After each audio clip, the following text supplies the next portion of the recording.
لائی ہیں اور ایک ایسا عظیم الشان ڈاکومنٹ دے کر جا رہی ہے جو قیامت تک ہر زبان سے ادا ہوگا، کلمہ حق کی صورت میں بھی اور شریعت محمدی کی صورت میں بھی۔ شہزادی نے اپنے کلام کی ابتدا شکر سے کی ہے۔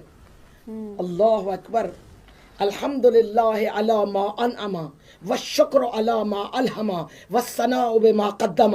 شکر ہے اس خدا کا جس نے مجھے سمجھ اور بوجھ عطا کی، اس خدا کا شکر ہے جس نے نعمتوں میں پہل کی، تقدیم کی، یعنی پہل کی۔ اللہ اکبر، شکر کے بعد توحید کے وہ عظیم مدارج بیان کیے، صفات الہی سے لے کر ذات الہی کے عرفان معرفت تک اور خدا کے اس ہڈن ایجنڈے تک کہ جہاں خدا انسانوں کو اطاعت کے مقام پر دیکھنا چاہتا ہے۔ بی بی نے پورا توحید کا ایسا عظیم الشان بیان دیا ہے، اور اس میں عجب لطف ہے کہ جب شہزادی کہتی اشہد اللہ الہ الا اللہ، ارے ہم جیسا آدمی نہیں کہہ رہا، وہ نور منصورہ ہے، اللہ کا پسندیدہ نور جو آسمانوں پر رازدان الہی ہے، وہ کہے اشہد اللہ، میں شہادت دیتی ہوں۔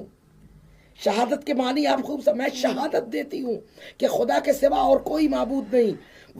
ابی محمد عبدہ و رسولہ، میرے بابا، عالمین میں کوئی شخص کلمے میں کوئی اضافہ نہیں کر سکتا، ایک فاطمہ ہے جو کہہ رہی ہے میرے بابا محمد اللہ کے رسول ہے۔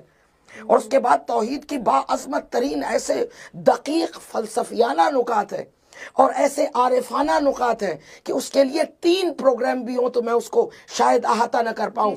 بہترین توحید خدا بیان کرنے کے بعد، اے لوگو، خدا تمہیں اطاعت کے دائرے میں رکھنے کے لیے تمہیں تخلیق کیا، وہ تمہارے شکر کو سننا چاہتا تھا، اس نے اپنے آپ کو پہچانوانے کے لیے تمہیں خلق کیا، تم نمائندہ خدا ہو، تم امین وحی الہی ہو، تم ہی دوسری قوموں تک خدا کا پیغام پہنچانے کے امین ہو۔ یہ کہہ کر بی بی توحید سے رسالت کی طرف آئی ہیں۔